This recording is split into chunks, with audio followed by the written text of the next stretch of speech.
So we're back on YouTube. Oh, but it's not gonna have the thumbnail. Oh, you didn't do the thumbnail? I mean, because I did it straight from. Oh. I did no configuration of YouTube. I did it directly from it, which also means I don't have the link. All right, so maybe I should have thought that through better.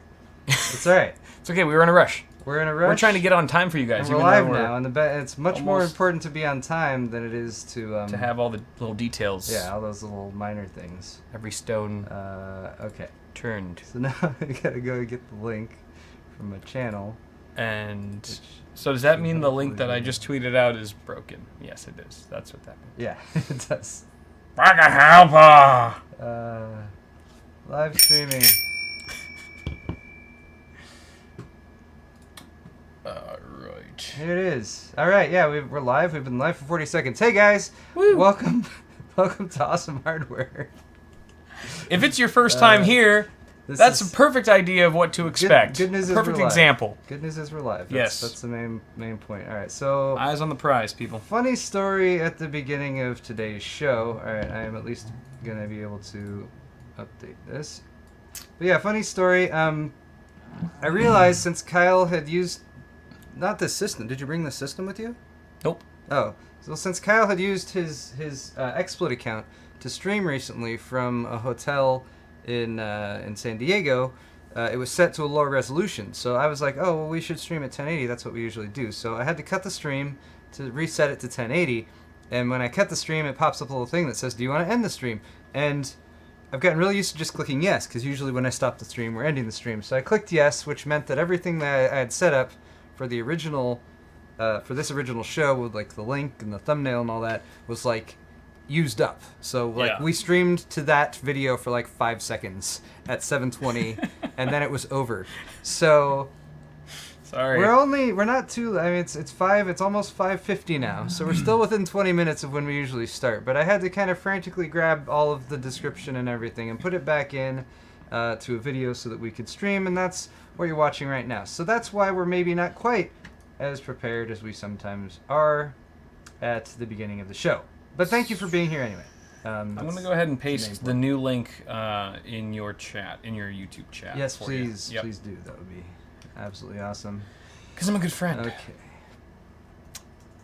That's why. And I will tweet it. What's happening? We got one view on that old one. Wait, hold on. Videos, live streams. Live now. Okay. Here we go. And I just tweeted it. Cool. Oh, all right. Wait, I'm not logged into my... Can I post links here? I'll just do this. Maybe not. All right. So anyway, guys, let's try to start the stream the way we usually do, which may or may not work. What's the back button do here? Yeah. All right. So what we usually do is, if you're not impressed already, maybe buy some stuff from our stores. My store is paulshardware.net. Really selling them. I have a new, I have something new on the store today. Look, it's a men's gray tri-blend version of the Thumbscrew logo shirt with a black thumbscrew on it. Nice. And that's new. I have some other new stuff coming up very soon, but all the other old stuff is still there, of course, as well. Thumbscrew shirts, Zero Insertion Force shirts, hoodies, mugs, pint glasses. Kyle's store is bitwit.tech/store. He also has a wide array of shirts available in different varieties, shapes, sizes, and designs. So check that out. If you happen to purchase during the show, we'll give you a healthy shout out. Yes, I will say that the BIOS Flasher shirt completely sold out. So I got them reprinted and restocked today. So those are back in stock in case you guys were waiting for them to be replenished. They are. Okay. Yes. Well, cool. Hey, starting off, Pup Shepherd, thanks for the $5 donation. I'm glad you're enjoying Witcher 3 and 1440 with an FX 8350 and a 980 Ti. Yeah, beautiful. And thanks for the compliment. I'm glad you enjoyed the content. All right, where shall I begin? I should begin by... Probably at the beginning. We should begin... That's a very good place to start. Are we going to start singing Doe a Deer? Isn't that... Doe a deer, a female deer, ray, a drop of golden sun. Alright, we don't want to get flagged. We don't want to get demonetized. Because they're singing so on point that it sounds just like the real thing. You are just it's a remarkable Julie Andrews impersonation that you do there. Oh, you know, love. All right, so today we're going to be talking about, on my half of the show at least, Google's event that they had today. I watched not the whole thing, but a good-sized chunk of it. We also have a little bit of tech news towards the end. We're also going to be doing an expanded sword fight section where Kyle and I are going to argue about many different things. Also, you have high CPU usage detected, Kyle. Unfortunate. What? Sorry, it went away. All right, so let's get started, right? Oh, no, beer check. We forgot the beer check. Yes. Right now I'm drinking this, what is it, porter? Yes, it's porter. Yes, it's a porter. Yep. It's good. What is it, though? It's a Deschutes. Oh, Deschutes. Black Boot. B-U-T-T-E. I've always been confused whether it's called or pronounced Boot or I thought that was Butte. Butte. Butte. Okay. I could be wrong, though. Black Butte Porter. I'm not. It's quite confident tasty. We've also got a couple beers from our good old buddy John from Norway, who was actually the winner a couple weeks back for the Day of Refinement giveaway. Sorry my voice is a little dead from TwitchCon, by the way, if you guys couldn't tell. So that's what's going on there. So I don't usually sound like I've been smoking a pack a day cigarettes and shit. So John was kind enough, he was the giveaway winner, to bring us a bunch of beer from Norway, way overseas, and we are still like finishing it off. I think these are the last 2 bottles that we have from that batch. He brought us like 8 or 9 bottles. So thank you, John. We are down to the wire here. I'm drinking a Hummel Cannon India Pale Ale. And it's kind of cool. It's got a cannon with it's shooting out some hops. It does. So it's going to shoot some hops into my face. And there's a hand. It just says hand with 2 A's. Or maybe hand. And I'm drinking Slatiol. Slatiol. That's exactly how you pronounce that. Slatiol. Slatail? Slatiol. I'm not sure. I don't know either. What kind of beer is it? I need to finish my porter, though, first. This is... We'll save that for Kyle's half of the show, and I'll get really shitty. Hey. See, this week, if I get messed up for the second half of the show, it'll be your half, and things can still proceed. Maybe I'll hiccup for the rest of the show. Sorry to anyone who was around last week. I mean, who knows? Maybe I don't need to apologize, and you guys enjoyed it. But I got the hiccups pretty bad during the show. That was probably like one of the best moments in Awesome Hardware ever. I think. Really? Like that was a top moment for sure. That goes. You made history that night. That goes along with the thing that Jon Stewart said when Stephen Colbert went to do his late show that he's doing now, that if you feel uncomfortable, like you're doing the right thing, apparently. So, yeah, right. So that out of your comfort zone, right? I definitely didn't feel like I was running a good show there. All right, let's get cheers. into the Pixel. Oh, cheers. Kick off the show. Cheers to all of you guys who are joining us. If you're drinking, Prost. Hopefully it's responsible. And you're of legal drinking age. That is quite tasty, actually. That's yummy. Good. Yeah. Good. It's an IPA. Yep. All right, so Google had an event today where they announced, amongst other things, the Pixel phone. A new Pixel phone. They have a video here for it. They throw some shade at Apple, which is kind of funny. It's got an aluminum unibody polished glass finish. There's actually a glass piece on the back as well as all the way across the front screen. AMOLED display. Some random features that I just kind of jotted down as I was watching the event. You can plug it in and charge it for 15 minutes and you'll get 7 hours of battery life. Yeah, I was hearing about that. That's pretty cool. cool. Pretty great. A new Android feature. I don't know if this is an Android feature or just for the Pixel, but the OS will update in the background and just prompt you for a restart rather than a restart, and then hopefully that means you don't have to go through all the updating apps thing and everything that takes so long. Twist the phone in mid-air to activate the selfie camera. I don't know, it's just a random thing that they showed on stage. It was kind of funny. Just flip it, like when you got the camera up and it double flip, right? Yeah, and it knows that you that you want to use the selfie cam. Fingerprint scanner that doubles as trackpad. First phone shipping with Android 7.1. Project Fi compatible, which I think I'm going to be trying out actually. Cool. And so Type-C as well, right?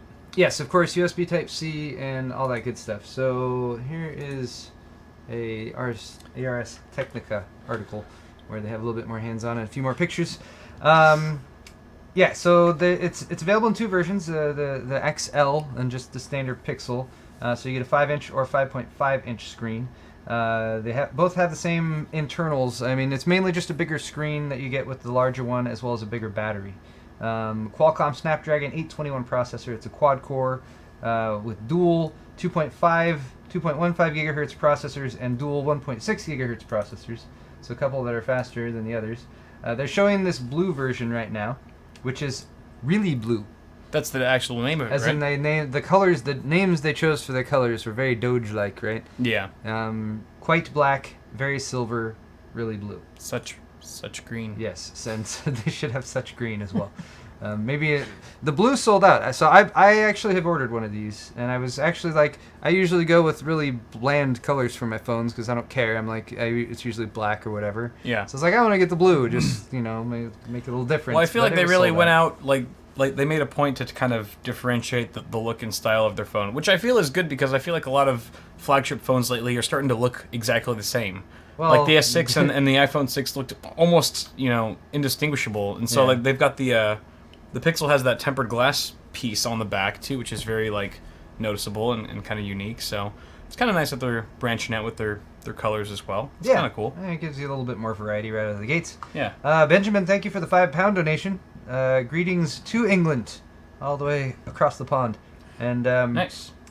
keep things safe for work, or the overlords will deny us money. Yeah, we're gonna do that. We shall. We'll try. It's been a while since we've had a sex toy on the show. It's got 4 gigs of LPDDR4 RAM, a Pixel imprint fingerprint sensor that I already mentioned. The Pixel will have a 2,770 milliamp hour battery, and the XL will have 3,450. And then it's supposed to have a really, really nice camera. Of course, it should if it's a flagship phone. I'm sure there's going to be tons of comparisons between this and the iPhone 7. Yeah. But 12.3 megapixels with large pixels, 1.55 micro, I believe. Is that micrometer? Where? Is that smaller than a millimeter? I'm not sure. They're talking about the actual size of the pixels. Where is That it? is micro. I Yeah. know that. Yeah, Yeah, so it is. micrometer. An f2.0 aperture, so you should be able to get the bokeh. Now here's the available in 2 sizes as far as capacity of storage: 32 or 128 gigs, and it's $100 more for the 128 gig version. Yeah. So It's definitely a that's- marketing thing. Yeah, Definitely a marketing I was thing. kind of thinking maybe a 64 gig version in the middle might have helped a little bit, but this is already an expensive phone. Anyway, though, USB Type-C, 3.5 millimeter headphone jack, Bluetooth 4.2. Couple other things you get along with the phone, just by having it, since it's like new flagship and everything. Free unlimited uncompressed storage for all of your photos and videos. That's really nice. That's pretty cool. That got a round of applause from the audience. Yeah. Even 4K, and completely uncompressed. I rarely Right. use video or like backup or like photo backup services and stuff, just because like a lot of them will do some compression and whatever, and I don't want that. Yeah. The iPhone's the same way, I think. Yeah. Yeah. So that's pretty cool, and especially since this, of course, can also shoot 4K video. That was I found that appealing. Starts at $649 for the standard Google Pixel. A standard Google Pixel 32 gig is $650. 128 gig, of course, $100 more, $750. And then the Pixel XL is $769. And the 128 gig version is $869. Which one did you get? I spent the most money you can spend. You on got the just XL the phone. 128 gig. Yeah, I did. Nice. I'm not sure. So your last phone, was that also a 5.5 inch screen? Well, right now I'm on a Galaxy S6, which okay. was I bought as a refurb, and it was a replacement for my Nexus 6. This was actually shrank down from my. From your Go away. other Asus phone, right? Yeah, this is The much Nexus? smaller than the Nexus I was using, and I've almost gotten used to a smaller phone, but I don't mind the larger phones. My hands are reasonably sized, so but I spent too much money. I don't know. No. Did I? What, today? On the phone? Yeah, I was trying to find my actual tweet. Well, probably here. with taxes and stuff, that's close to $1,000, right? Yeah. Oh, I 9-something. tweeted my receipts with information redacted and stuff. But yeah, here's my actual order. $959.51. That is with the extra balla $100 Paul. for the 128 gig. Yeah. That is with about $70 tax, and I also paid $21 for shipping because, of course, the estimated dates were like right when I'm supposed to leave to go out of the country, and I'm like, oh great, I'm gonna be in that situation where like I hope this arrives the day I'm leaving. That's how it always goes. But it probably won't. So I don't know. I there's nothing I could do about that. But yeah. Anyway, so yeah, it's. You'll have to do a follow-up on Future Awesome Hardware and let us know how you're liking it once it comes I definitely will. Well, I'm probably gonna do a video on it one way or another. Or a video. I was hoping to like take it on my trip with me, and then do some sort of on the fly, action coverage or whatever. Mm-hmm. Would be sweet. But anyway, I'm actually going to preemptively send out this straw poll so you guys can vote really quick, because the question is probably pretty obvious, but is it overpriced is the question that we're asking. So cool. You guys can vote on that. We'll come back to it in just a few minutes when we get to Sword Fight. Sweet. All right. Next is Daydream View, which is a VR headset. Are you guys excited about VR headsets? Who loves the Samsung Gear VR? Meh. Meh. Meh. Oh, actually, before I dive into this, the other thing to point out that's actually pretty cool that I didn't mention about the Pixel is it comes with Google Assistant, and Google Assistant is like the it's like Google Now plus answers on but made fancier, a little bit more conversational and all that good stuff. Right. Which for now is exclusive to the Pixel phones. As far as phones go, but then you can also access it with Google Home, which we'll come back to in just a minute. But anyway, the Daydream View is a VR headset by Google. It's one of the VR headsets that are made to work with a phone, so we have complained in the past about whether or not that actually counts as VR or not, but for better or for worse, that's what they're calling it. It's 360 video strapped to your head. Yeah. That's what it is. Well, this can do a little bit more, because they're actually developing some apps specifically for it and everything. And it goes along with Google Daydream, which is, the VR environment that they're kind of working on that you can access with a phone or other VR-type device.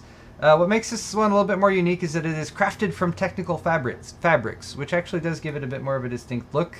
Kind of flexible, techie type material, like the type of stuff that you'd imagine you'd wear if you were going out for a jog or something like that. Yeah. In the flexible type fabrics. You don't look quite as silly. I mean, it's a little bit smaller. You still look kind of silly, but maybe not quite. And it's got that texture print on there, so it's a bit more modern. Yeah, it does look a bit more modern. I mean, the fact that it's flexible, don't get me wrong, I definitely approve. It looks like he's got a shoe on his head. Yeah. It looks like the sole of a shoe, or like the bottom of a shoe. It's available in a few different colors. They have like the kind of gray silver, and this kind of red, and then kind of a lighter gray with, I guess, kind of gold accents or something like that. I don't know. It's funny. It's probably really light then too, if it's got some fabric. It's very light. Everyone who I read about who had tried it on said, if you compare it to like a Vive or a Rift, it's way lighter and everything. Of course, it's not as powerful, so don't confuse the capabilities of it, but it does come with this tiny little remote, which has a touchpad. I believe this area at the top is a touchpad, a couple simple buttons, as well as a gyroscope in it, so you can use that for interaction with the actual world around you. Okay. Which they were saying makes a little bit more sense than like connecting a Bluetooth, gamepad or something when you're starting up your VR experience on your phone. Yeah. But yeah, I mean, it's also pocket friendly, so yeah, you have to carry an Xbox with you or an Xbox controller with you all the time, or something. Yes. Well, it actually goes right there. So nice. This little front of it that flips down, the little remote just slots in there. So hopefully that makes it a little bit less difficult to lose. Pretty cool. And so there it is. The Daydream View VR, $79 is what you would pay for it, and then it will of course work with Pixel phones right now, and of course they're saying like most Android phones. I don't want to say most. They said a lot of Android phones this will work with. Right. They're trying to make it flexible for all that. So, are you planning on getting one? No, I did not order this. I don't care. Yeah. That's what I figured. Yeah. I mean, you already have a Vive and a Rift, so... I care... okay, that was too abrupt. I care about VR, and I care about making VR headsets that are more lightweight, and I appreciate some of the things that they did with this one to make it better, and I can see, an Oculus Rift 2 version 2 or whatever, or an HTC Vive version 2, heavily considering something like this when it comes to design, because it just makes it less clunky and bulky and that kind of thing. But yeah. And then I already said it comes in different colors, so cool, let's move on. Chromecast Ultra was another one of the announcements when it comes to actual hardware. So this is the third generation of the Chromecast. It will sell for $69. It's very reasonably priced, and it will do all of the things that the Chromecast already does. So easily allow you to be watching something on your phone and just throw it up on your TV that with the Chromecast plugged into it and stuff. Yeah. Some pretty cool updates though. 4K video support, of course. That's kind of what you would expect. Also HDR. Cool. I was not necessarily expecting both of those, but it's got both of them. So it must have a faster processor in there, because it also has 1.8 times faster loading time when you queue up a video. It's also got an Ethernet port, which I thought was cool as an option, especially if you're in a very congested wireless area. Yeah. And the Ethernet port's not on the little puck itself; it's on the power adapter that comes with it. And then I was reading a little bit of the article, but I kind of had to skip over this one because the showtime was coming up. But the Anantech article, which is linked in the description if you guys want to read a little bit more. This one's directly from Rand Smith. He has some of the specs laid out here as far as what they know. We don't know for the Ultra what processor it's using or that kind of thing. We do know it's got a dual, a 2-antenna wireless radio, 2.4 and 5 gigahertz. And yeah, that's about it. Cool. So yeah, he's saying it might support 1080-60, which has been one of the downfalls of the current Chromecast. Yeah. Which does not. So yeah. All right. Last product here for the. Oh, this is supposed to be a hot and heavy hardware segment, by the way, but I think I forgot to even say that. Oh. Is Google Home. That's okay. So Google Home is basically like. It's like an Amazon Echo yeah. type of thing. So it's Google's version of Amazon Echo, because Amazon had the Amazon Echo first, and that's why it's easy to explain it like that. But it does still have some pretty cool features. So it's got a touchpad at the top, so you can control it via touch, although it's made primarily to control via voice. So you say, "Okay, Google," and as long as you're in the same room or within earshot of it, because it has far-field microphones, right? It'll do a little thing and listen to you, and then you can ask it a question or tell it to do something or whatever, and it should do it. It's got speakers, big-ass speakers. Yes. It's got some substantial speakers built in. Music and stuff. Which I thought was pretty cool. So, almost even like a competitor to something like... Oh, crap, I forget the name. What's the wireless...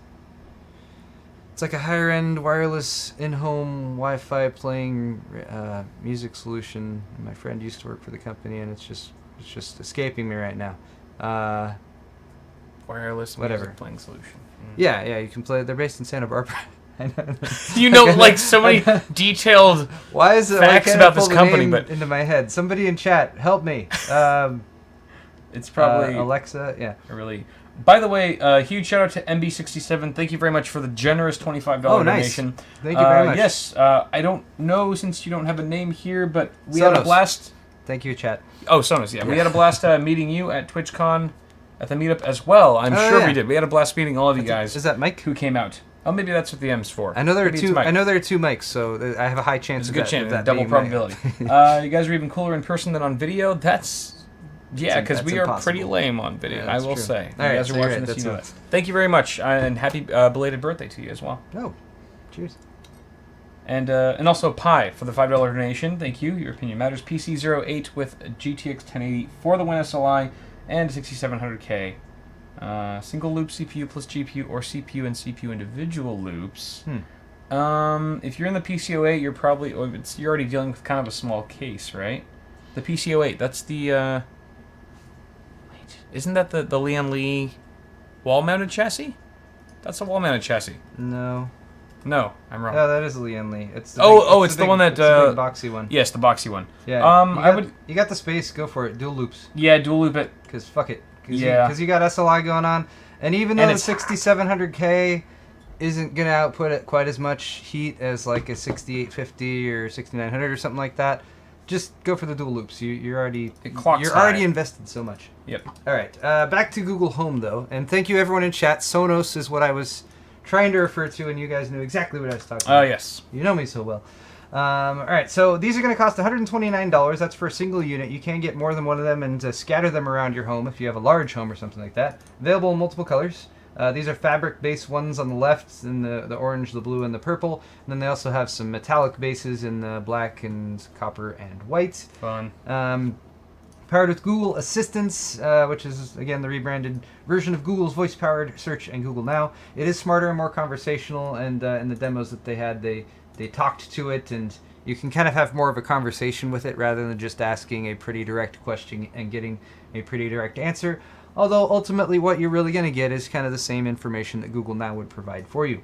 It does integrate with music apps like Spotify and Pandora, which is pretty cool. So you can tell it to play music, and it will, like, you can set a preferred music service, and it will play on your preferred music service, or it would, like, do the other music service if the song you asked for wasn't on the first one, for example. And it will soon allow you to cast Netflix videos to any TV with a CHROMECAST attached. Cool. Yeah, which is also kind of cool. Far field mics, 3-speaker array in the bass. I already mentioned those things. And there's a TechCrunch article linked in the description if you guys want to read a little bit more about their first look at it. Also, there's a mute button. I kind of like the mute button, and thank you for making it not hidden and tucked away somewhere. Yeah. Because people are still paranoid about a device that just listens to you all the time. Right. And we have to assume that the mute button actually works and does what it says it does, and actually mutes and stops listening to you, but of course it would. You dismantle the mute button. It's just like nothing. There's just like a wall. Maybe the mute button. It's not hitting anything. The mute button turns on like advanced listening mode. Oh, they don't want us to hear what they're talking about. Increases the decibel reading or something. It feeds everything directly to the NSA that you're saying. That's what the mute button does. All right. They clearly have something to hide. That's my assumption. So that's all for Hot and Heavy Hardware Google Edition. Yay, fun stuff. Thanks for people in chat who are still pointing out that it's Sonos. Someone said the mute button, Technoscope said the mute button only stops it from responding, so that doesn't necessarily mean that maybe it's not listening. Really? But it's a mute. It's a mic mute.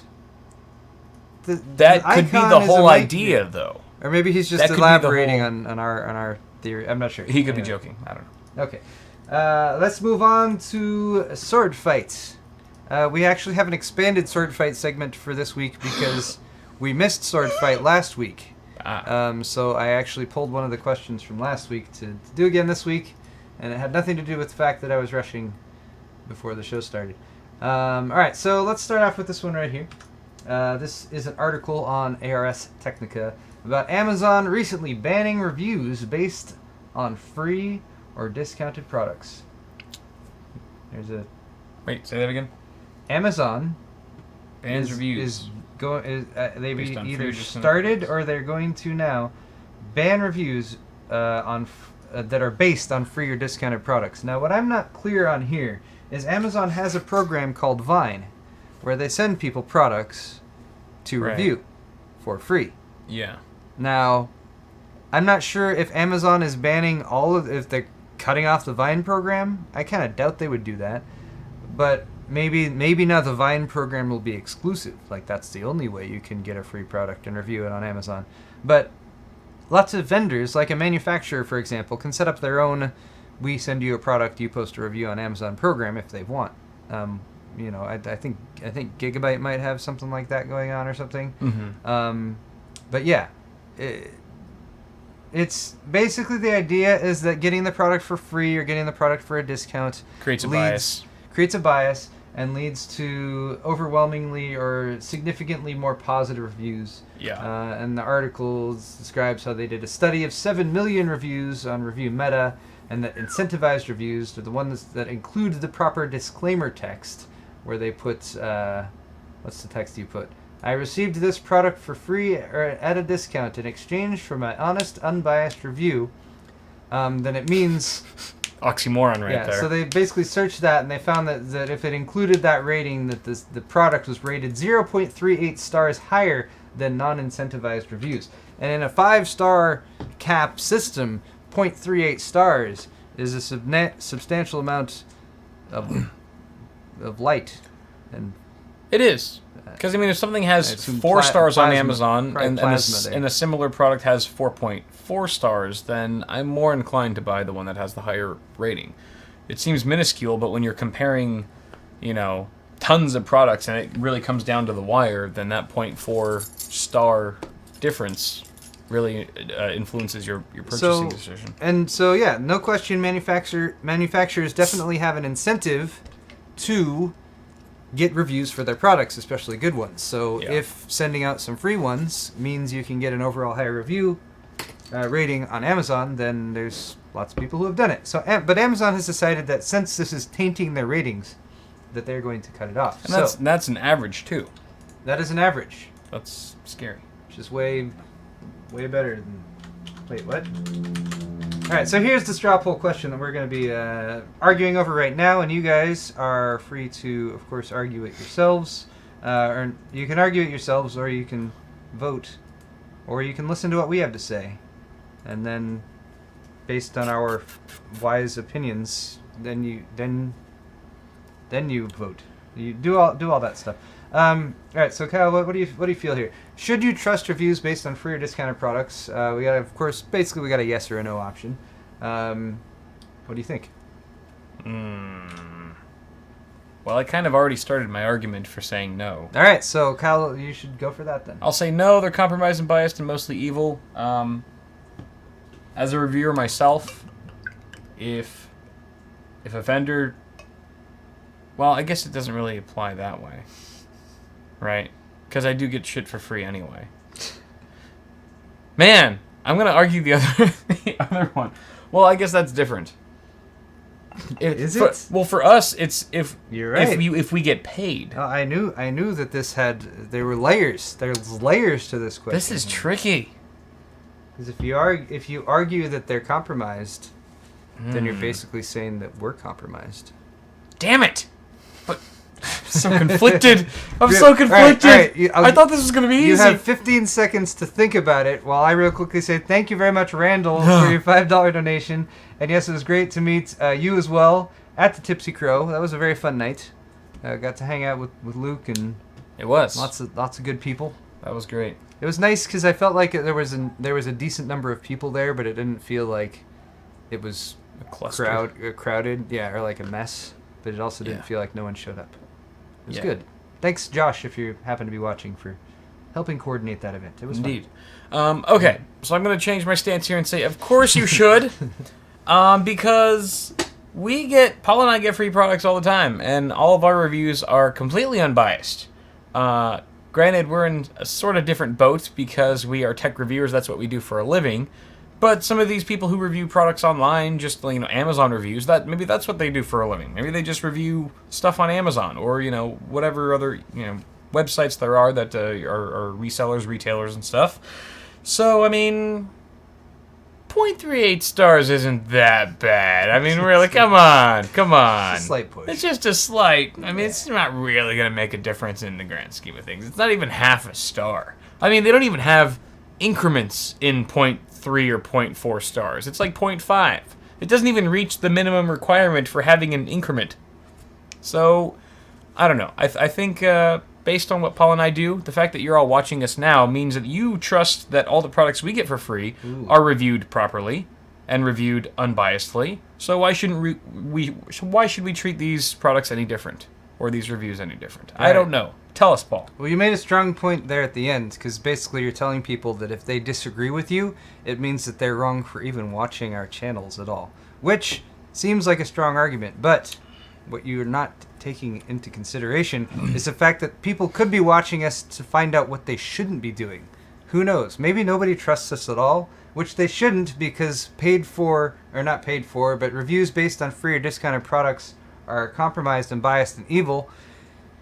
They're watching us to say which products are being sent to people for compromised reviews, and then we should no longer trust those companies. See, we're basically promoting the more knowledge of companies that are shady, and people are watching our channels to find out about those shady companies so that they can then avoid them.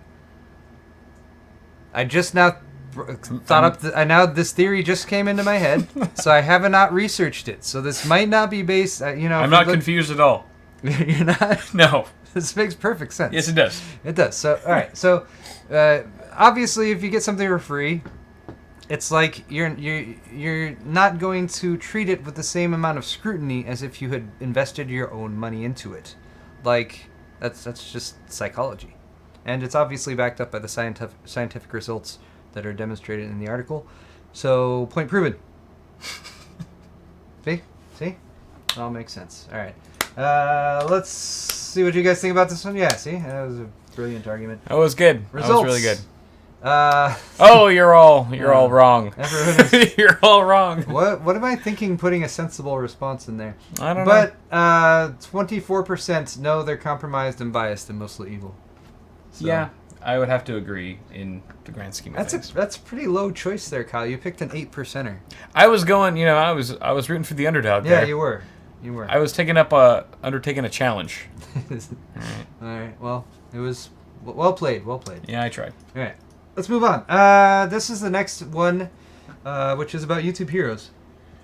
YouTube Sorry, I Heroes. just threw up Is this like a new MMO or a new I MOBA just threw up in from? my mouth a little bit. Sounds like a new MOBA from. Getting started with wow! Look at the like ratio on this. Oh my God! This I've has never gotten seen it so much worse. Rebecca Black did better than that. Yeah, that's insane. All right, so if you guys aren't familiar with YouTube Heroes, you probably should be because it's been out for a couple weeks now. Is it as like far as this information? Blatantly racist or something? What? No, are you not familiar with this at all? No.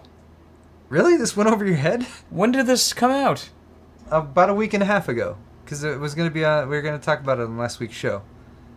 On my half. All right. Somehow missed it. So YouTube Heroes is basically YouTube's program to engage their community of viewers to help to I don't want to say censor, to flag inappropriate comments and videos. Oh my God. To add captions and subtitles.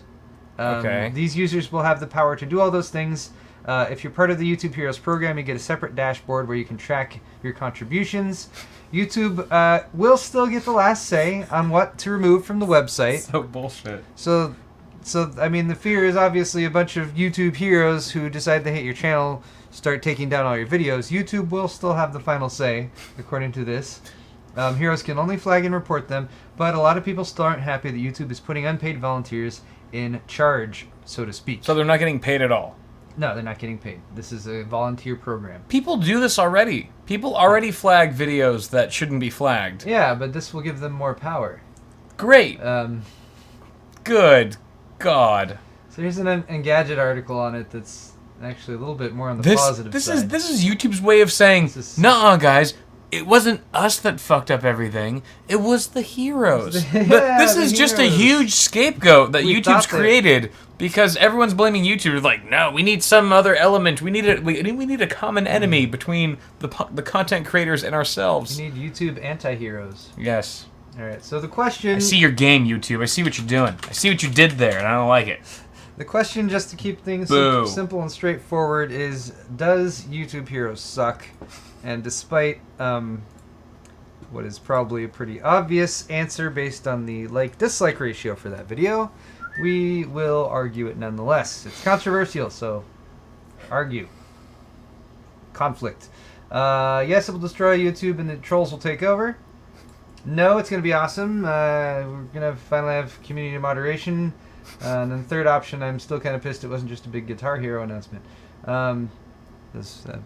That occurred to me as funny when I wrote it a week ago. So anyway, what do you think? No! You chose... Oh, yes! Yes! I forgot to read the question. Oh, okay. Does it suck? Yes, it does. Right, it will Kyle destroy says it YouTube. sucks. So, okay, going against your likely answer, which is it's going to be awesome, we'll finally have a community mod system. That's stupid. Because YouTube isn't just one community. I mean, it is, but it's like got a bunch of other umbrellas underneath it. Like, there are dudes who like are on YouTube that watch like one type of video or one type of genre of video, and then they like stumble into another genre that they hate, or they find some content creator that they just despise, and then now they have like full reign to like just go ahead and flag it, and they're given more power for that.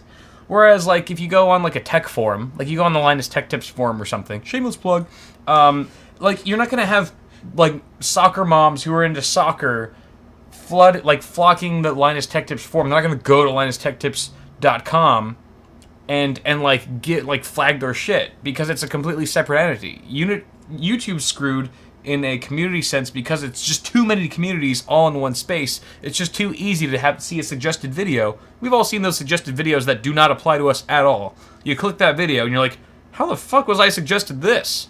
And it doesn't take much for some bitter troll on the internet to see that video and be like, fucking I hate it, flag. Like, flagging is like the new dislike for trolls, you know? So it's just too easy for people to do that, and I think that YouTube giving power to those types of people is just wrong in more ways than it's not. So you try to argue that, bitch. All right, so does YouTube Heroes suck? No. It's going to be awesome, and we will finally have community moderation. So here's the problem. This is change. And whenever you try to change something on the internet that's we're getting flagged. We're getting flagged right now. What? No, I'm just kidding. We're just right. During your argument. Demonetized. Yeah. So whenever you try to change something on the internet that's been the same way for a while, people will resist it. Like every possible way they can. I mean, you take like a UI that people have gotten used to and you try to move a button and everyone's like, oh my god, I keep pushing the wrong button. You know, that kind of thing. Regardless of like your degree in UX design and all that kind of stuff that you might have. But back to the point here, YouTube Heroes. There's community moderation that's done well. There's lots of examples of moderated by the communities on the internet. I mean, I'm gonna throw Reddit up there as an example. Granted, Reddit is another one of those ones that's so huge, similar to YouTube, that there are different pockets and whatnot. Some of them that are better than others, but done correctly, community moderation is really the only way that you're going to have some semblance of civility on a platform like YouTube, where anyone who wants to say anything can just go and say it. There are too many people posting too many things in this environment for it to be reasonable to say, Google, you need to have staffed moderators to go and browse and peruse all this stuff and, you know, take out the bad stuff, and you need human eyes looking at each thing and making a decision. It's not going to happen. And if you guys enjoy watching videos on YouTube for free, then I think people should be a little bit more receptive to something like this, because people like having a dignified conversation, and this is just sort of a means to that. And I think people are overreacting about the power that these heroes are going to actually have, because, like I said in the in the lead up to this, YouTube still gets the last say on what happens, on what gets removed and what doesn't get removed. This is simply a means of bringing problem issues to the attention of the dedicated staff that YouTube has, so that they can handle it in a more efficient manner. And we all know how proactive YouTube is at handling things. That was really well said, what I just said. I kept being afraid that I was just gonna like forget words, but I actually kept up with it the whole time. Too bad it was all full of shit. Too bad I believed none of it. I was just making it all. All right, so let's see what you guys think. Everyone thinks it will suck. Quite a few people are pissed it wasn't a big Guitar Hero announcement, and that did better than. All right, so we traded the 8%ers. Yeah, I got the 8%er though in the second round. So there it is. YouTube Heroes sucks. I'm surprised that 24 people still were like, no, I think it sounds great. All right, real quick, I'm going to relink this this one that I already linked towards the beginning of the show, so you guys can vote on it if you haven't had a chance to yet. We'll be coming back to this in just a moment. But before we do that, a more interesting question. We don't have to argue about this. Wait, first, donations. What? Oh, donations. Donations. $5 from Stephen Hill. Thank you very much. Heroes could just be a trap, permanently banned from reporting videos after they get hero status. Perhaps the guy can hope. Nice meeting y'all. Hey, it was nice meeting you too, Stephen. I do remember our chat. Yes. Patrick. Thanks, Stephen. Thank you for the donation. You guys are great. Quick question. Best location for UV lights on UV coolant with rad setup similar to Arctic Panther and Hotline. Pretty much with UV lights wherever you would put regular LED lights. I don't think it's too much different. I mean, you want to be able to hit the coolant. We actually have mine on Arctic Panther is in the top radiator. Like if the window's on this side, it's actually tucked into the radiator. Like the little lip that sticks over between the lowest part of the radiator and the fins. So does that cover up No, because it peeks out a little bit. On so it's like up there, parts. but then it shines down and towards everything else. So I liked it because I hadn't seen it done before, and it was in a position where you can't see the LEDs themselves, but it still gets a lot of light on the tubes and coolant and everything. So I consider something like that. But yeah, I mean, I think a big strip across the top and then a big strip across the bottom, both positioned out so you can't see them from the outside of the case, but then down. If you have a reservoir that's at the front of your case, also just lining the LEDs, running them down the front of your case as well is a possibility if you have room. But yeah. Nice. All right. Good luck on the build, Patrick. GG. All right. So here's the question that I asked last week, and I was just pulling this up because there was a bunch of people who voted on this last week. There's like over 100 votes, even though I never talked about it on the stream. It was just people who found it in the description. So congrats to all you guys. Anyway, here are all the options. Oh wait, I didn't mean to vote. You must. So which phone should you get even though you've already got it? Yeah, which phone should I get even though I already ordered it? I just want to say almost 30% of people said just fuck it, Galaxy Note 7. I think the fuck it sold it a little bit. It's either because of the fuck it or because people want me to die somehow and get a Galaxy Note 7. All the haters gonna hate. Lots of votes for the OnePlus 3. I was considering OnePlus 3, but yeah, I got the Google Pixel XL, so I did get the third option here of the phones that won't kill me. Why isn't the phone I recommended option? iPhone 7 Plus, Google Pixel. 7 Plus beat the Google Pixel. That's weird how Google Pixel and XL were so far apart. Yeah. Interesting. People definitely want me to have a big phone, though. The smaller phones did not get many votes. Oh, yeah. It's good. You need something substantial to hold in your hand. It's got to be proportional, right? Am I right? Exactly. Yeah. Exactly. What were we talking about? I don't know. All right, so since we've already argued a fair amount, I'm going to just show the results for this one, especially because we gave people the option. Or you can give your opinion. Is it overpriced? $650 to $750. I think it's a little overpriced because I'm not a huge phone user. Yeah. I'm not a huge power user. It doesn't really mean the world to me that my phone is like 10% better than all the other phones. And I don't want to spend that much more on it because of that 10%. Diminishing law of returns, I feel. I think it's also overpriced. I still bought it. I probably would not have invested that much money in it if it wasn't also something that I could use to make videos on for my channel. So, yeah, that definitely had an impact. Barbecue ribs. Oh, that sounds delicious. Thank you for your $5 donation. Thank you for the congrats on the 80 episodes. We've done 8. This is our 80th episode. Yeah. How long do you think it will be until USB Type-C is integrated into PC cases? That's a good question. I would say longer rather than shorter, only because I remember the USB 3.0 internal header took a long-ass time to get finalized. Now, you already have USB Type-C like ports on motherboards, like in the rear I.O. and stuff like that. But not on board. But yeah, as far as having a USB Type-C port integrated onto like a chassis, like front panel I.O. or something like that, yeah, that's a good question. I don't think I've seen any cases that just have it. Because wouldn't you have to have the motherboard with a 3.1 header as well? Yeah, there's no standardized USB 3.1 header. Yeah. But you can have a USB Type-C port that's a USB 3.0 connection. So I wonder if like just an adapter would be all that is needed or something like that. That's a good question. I hope soon, because especially once I get my Pixel, I'll start looking down pejoratively, negatively on any micro USB stuff. I'll be like, that sucks now. Right now I'm like, I've got so many micro USB cables, I'll never run out. Now I'm going to be like, I hate them. I mean, anytime you like plug in your phone to charge it after you get your Pixel, you'll just like look someone else in the eye and just do it without looking. Just whoa, it was so not like I don't even know which way it's going in, but still win. Yep. Okay. Anyway, let's see what you guys think. Is it overpriced? Most people say yes, and they've paywalled the next. And I'm pissed. Honestly, this is triggered. This is probably the biggest thing for this, because this is the biggest negative, I think.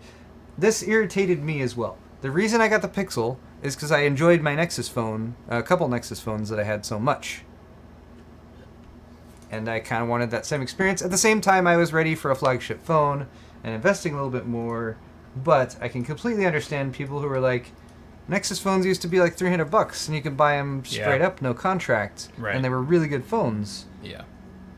Yeah, that sucks. I hope the Nexus line is not dead.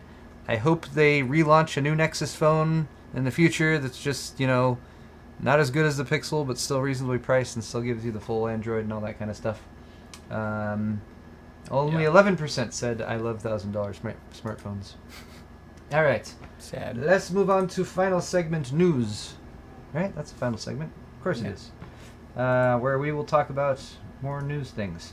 The PC version of Gears of War can now be preloaded. If you guys are going to buy the game, or or if you've pre-ordered the game, I don't recommend pre-ordering games, but if you have, you can preload it. It is 73 freaking gigabytes, so make sure you've got plenty of space. It's crazy. Apparently, also, there are people who have been having some problems with it. You need the Windows 10 Anniversary Edition, and you need the latest patch for Windows 10 Anniversary Edition that just came out, I believe, in the past few days. So if you don't have both of those, it won't download or it won't work. But even people who have those are still having problems with downloads that either won't start or are failing to finish.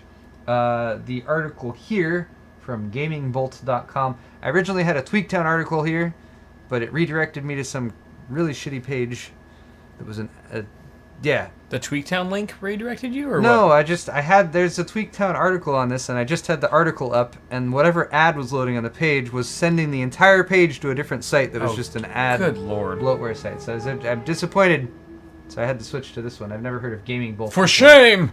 But you know what? I've had this article up for a good 45 minutes, and it hasn't redirected the page to something telling me I have a virus. So that's nice. Anyway. It's the little things. It is the little things in life. So yeah, if you guys are having this issue, maybe there's a few out there. The article says resetting the Windows cache can solve it. Doesn't always, but you go to run and run WS reset. That will reset the cache. I personally downloaded it from the Windows Store myself. I started it up last night. I tweeted about it when it was still a mystery. But yeah, 73.33 gigs. Pretty substantial. Also, I loaded it through the Windows Store, not the Xbox app on Windows 10. So maybe that has something to do with it. It seems like people are having more luck with it downloading. On PC. Yeah, downloading directly from the Windows Store.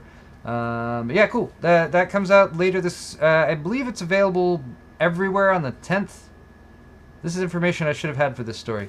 But there should be reviews coming out in just a couple days for it. So Cool. people will be able to talk about it and all that good stuff. Maybe we'll do a live stream of it or something. Perhaps. That might be cool. Perhaps. Because multiplayer streaming might be available before the game actually launches. Possibly. Possibly. Yes. We don't know. But if so... There's some potential. Follow our Twitters, guys, because we're going to try to do some stuff with that, although there's still some stuff up in the air that we're not 100% sure about, so I don't want to promise anything. But follow our Twitters, and we'll talk about that if we do live streams or whatever. We'll talk. Flarestorm99, I'm going to be checking my P.O. Box tomorrow. Guaranteed I'm going there. So I will get anything that might be there that hasn't been gotten yet. All right. Moving. Yeah, you haven't done mail time in a while. Yeah, it's been a couple weeks. Kind of hard to top those cornhole boards. Honestly, I don't have the PO box listed very many places. Like, it's not publicly. I don't want to get on any spam lists or anything like that if I can avoid it. So it's only really verbally talked about, and I usually talk about it in my monthly Q&A video. Right. But yeah, Zach Vasquez, thank you for your $5 donation. I'm glad you love the show. Motherboard doesn't support SLI Crossfire. Instead, you have a GTX 970. Should I just sell my 970, get two RX 480s, or should I buy a new motherboard and another 970? All right, so it probably doesn't support SLI because your lower PCIe slot is probably a by 4 and not a by 8 connection. I mean, you'd be okay with two RX 480s, but I wouldn't really recommend that. I mean, I like single card solutions, honestly. Yeah, me too. Unless you're rocking the best card out there, unless you're like on a 1080 or a Titan X right now and you can't go any further without doing SLI, I'd recommend possibly, if you're going to sell the 970, just invest in a better single card. If you're thinking about two 480s, maybe think about a 1070 or something like that. Yeah. Would probably be a better bet. But yes, thank you for the donation. All right.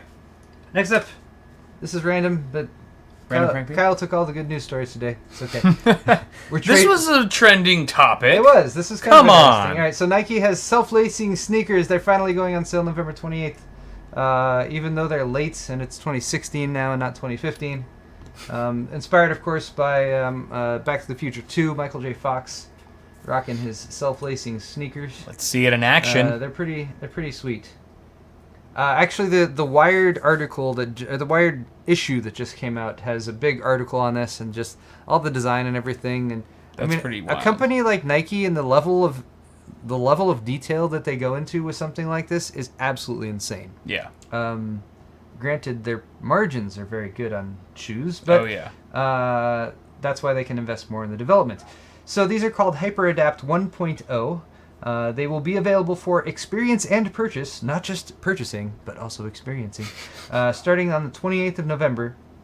But, sorry to anyone who's international, only in select Nike locations in the U.S. Yeah. Pricing is unknown. The article said it's probably high. $1 million. Yeah, probably really. What do you think? What would you guess? 250. I was going to say 300 is the first thing that came to my mind. 250, 300 probably bare minimum. It's never before seen. Something that's like never before seen, you can just...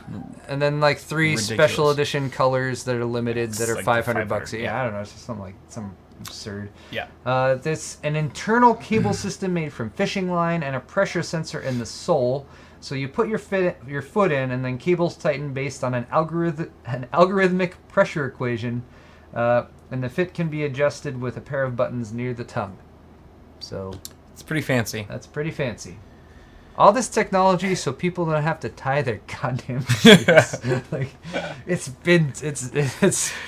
every time in my life till now I've had to tie my shoes. I'm just like, Jesus, why can't they just... I just leave my shoes tied all the time and I just slip out of them. I feel like everyone does that, don't they? Do you tie your shoes every time you put them? Like, who has time for that? I usually slip on. They're already tied. They're usually pretty loose because I'm not a freaking Olympian runner. Yeah. So, like, they don't need to be, like, super supportive or whatever. But I guess if you're, like, super active and you're not complete homebodies or couch potatoes like we are, then maybe it makes sense. I was reading an article on this earlier, actually, and they were saying that the future is for the laces to actually restrict and contract and go back and forth based on, like, microseconds, like as you're running, like based on like the steps you're taking. That's like the long-term goal that Nike has in mind, is so that it's constantly changing, like as soon as you like run, and then as soon as you stop running, it just like loosens or whatever, because it's like, okay, you don't need like that much support or whatever it is. That seems like a bit better use of the technology to provide more benefit rather than just I didn't have to tie my shoes. Yeah. That's what I see this as. It's like a precursor to what they really want to do. The other option I was going to suggest is going with Velcro. Or just Velcro it. Classic Velcro. This problem was solved in the 80s. Yeah. All right. Finally, ending with a couple Yahoo articles. Yahoo has open sourced their machine learning porn filter. So there we go. I like the porn graphics. It's so innocent looking. That's from Getty Images, by the way. Thanks, Getty. All right, so this is an article about Yahoo's convolutional neural net, or CNN. No relation. Right? That's exactly what they have to say. It's like you weren't interested in watching CNN before you knew it was about porn. But to be clear, this is used for filtering of pornographic images. But they've also open sourced the code. A caveat in the article, quote from I believe someone from YouTube or from Yahoo: "We do not provide guarantees of accuracy of output. Rather, we make this available for developers to explore and enhance as an open source project." So it's so like independent developers can have algorithms that filter porn. Yes. So you can you can get this code, and basically you can use the machine learning to do filtration of stuff like images. Twitter needs to hop on this, because I've been followed by too many fembots lately. That would be nice. That are just something that are looking to chat way too hard. Or it's open source. You could get the code and build that yourself. Ain't nobody got time for that. We don't know how to code. Jerry, we need to give this code to Jerry. Yes. Have Jerry use the Yahoo CNN code. But it's Jerry. He would inverse it and be like, unfilter all the porn. Okay, make sure every porn. That's my final. That's my final bullet point. Oh, here, is it? Is to use it for evil. Okay. I'm on the same page with you. To my, or you, I mean, evil, depending on who you ask. I mean, can we reverse this? Can we make it so that it filters out all the bad porn and we only have the highest quality, most premium, best porn?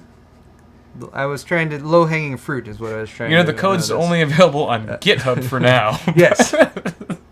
But soon it will also be on Pornhub. There, that's what I was going for. Right. Beautiful. Anyway, so that's kind of fun. Last story, though, we're ending on a dark note.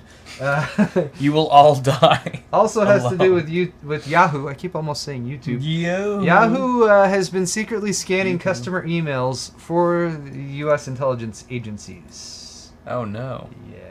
No. This is a Reuters. Is it Reuters or Reuters? Reuters. How do you pronounce it? Reuters. Reuters? It's just Yeah, Reuters, right? like neuter. Yeah. Oh, yeah, that makes sense. Reuter. Yeah. I don't know where I got Reuters from. It's just... Roid. Anyway, so just to be clear, this is articles based on 3 former employees and a 4th person apprised of the events who have talked to exclusively to reporters from Reuters. They have basically implicated Yahoo as they've said Yahoo has secretly built a custom software program to search all of its customers' incoming emails for specific information provided by U.S. intelligence officials. There's some vagueness in the article about certain details which either are unknown or unable to be provided, which are a little scary. But they compiled with a classified U.S. government demand. They complied with a classified U.S. government demand. So the government asked them, and they said okay. And yes, are you out of beer? No. Oh. Can I try this? Yeah, go for it. No. It's actually quite good. It is. Yes. So the government asked, they said yes, is basically what happened.